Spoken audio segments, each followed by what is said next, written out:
நிறைவாழ்வு AG சபை வழங்கும் morning மன்னாவிற்கு உங்களை அன்போடு வரவேற்கிறோம்.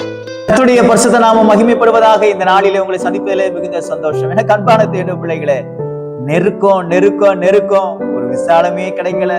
எனக்கு முன்னாடி இருக்கிற பாரம் மாறவே மாட்டேங்குது. எனக்கு முன்னாடி இருக்கிற பிரச்சனை தீரவே மாட்டேங்குது. எனக்கு என்னைக்குதான் ஒரு விடிவு காலம் வரும் அப்படின்னு நீங்க எதிர்பார்த்து கொண்டிருக்கீங்களா? இன்னைக்கு கர்த்தர் உங்களோட பேசுகிறார்.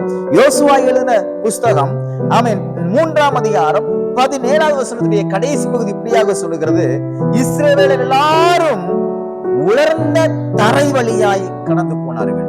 என்னப்பா இதுல என்ன இருக்குது? உலர்ந்த தரை வழியாய் கடந்து போனார்கள்னா இதுல என்ன வார்த்தை இருக்குதுன்னு நீங்க கேக்குறீங்களா? இந்த உலர்ந்த தரை முன்பாக எப்படி இருந்தது தெரியுமா? யோர்தான் நதியாக இருந்தது. இந்த உலர்ந்த தரை முன்பாக எப்படி இருந்தது தெரியுமா? பெருக்கெடுத்து ஓடக்கூடிய ஜலப்பிரவாகமாக இருந்தது. இந்த உலர்ந்த தரை முன்பாக எப்படி இருந்தது தெரியுமா? இந்த இஸ்ரவேல் ஜனங்கள் கடந்து போவதற்கு தடையாக நின்றது.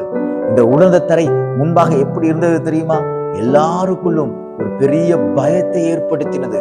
இந்த உலர்ந்த தரை எப்படி இருந்தது தெரியுமா? தேவனிடத்திலிருந்து வருகிறதை பெற்றுக்கொள்வதற்கு தடையாக நின்றது. இன்றைக்கு கர்த்தர் உங்களை பார்த்து பேசிக் கொண்டிருக்கிறார்.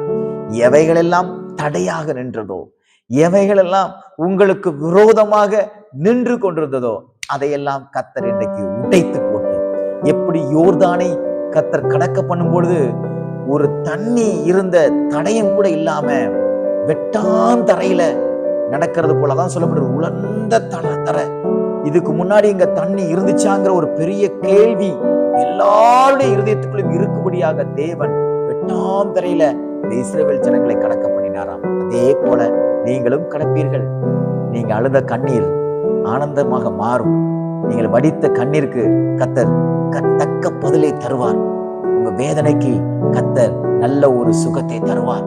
நீங்கள் இதற்கு முன்பாக உங்களுக்கு முன்பாக இருந்த பேரியர்ஸ், உங்களுக்கு முன்பாக இருந்த தடை, இதற்கு முன்பாக உங்களுக்கு மனுஷன் போட்டிருந்த முடிச்சுகள் எல்லாம் தேவன் அவிழ்த்து போட்டு உங்களுக்காக தேவன் யுத்தம் செய்வார். விசுவாசிக்கிறீங்களா?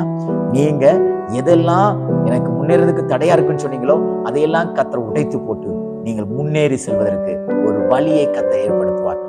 வழியே கிடையாது வாழ்றதுக்குன்னு சொன்னீங்கல்ல, கர்த்தர் ஒரு வழியை ஏற்படுத்துவார். பாருங்க, உலர்ந்த தரை, முன்பான அனுபவங்கள், எதுவுமே தெரியாத ஒரு அனுபவம்.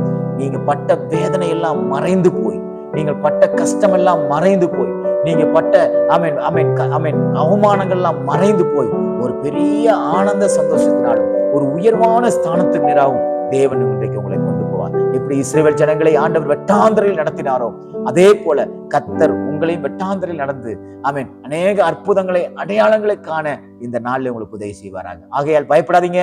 உங்களுக்கு முன்பாக இருக்கக்கூடிய யோர்தான் நதியை கர்த்தர் எடுத்து போட்டு வெட்டாந்தரையிலே கர்த்தர் நடக்க போனவார். இந்த நாள் நீங்கள் வெற்றியை சுதந்திரிக்கிற நாளாக தேவன் மாற்றி கொடுப்பாராக. God bless you.